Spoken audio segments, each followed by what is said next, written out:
And in this game, players are going to be working cooperatively to progress through a narrative campaign. They're going to be playing as different heroes, each with their own individual stats and abilities.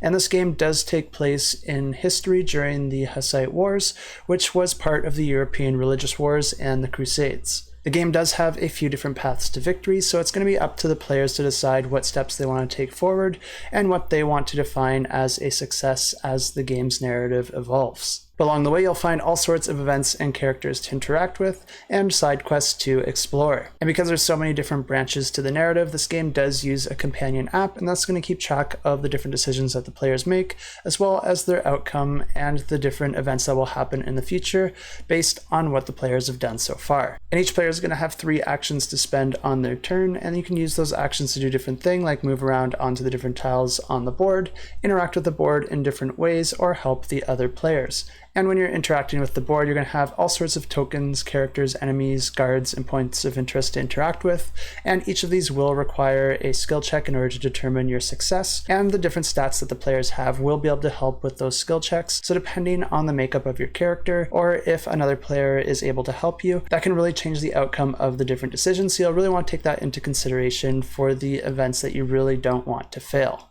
And it's these different interactions that will really open up the board and allow players to explore, because it'll allow you to enter buildings, lay out new tiles in new areas of the map, or even cover existing tiles depending on the results and if something's changed in that area. And the players will really want to be careful anytime that they're in the vicinity of a guard, because the guards are trying to get in your way, and you're going to be raising your suspicion depending on the actions that you do.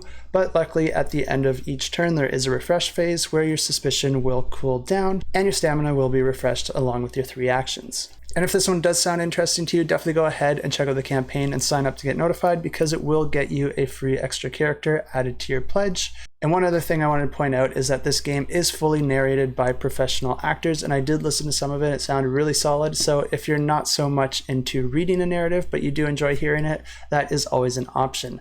And of course, you can find links to this campaign in the description below if you want to know more.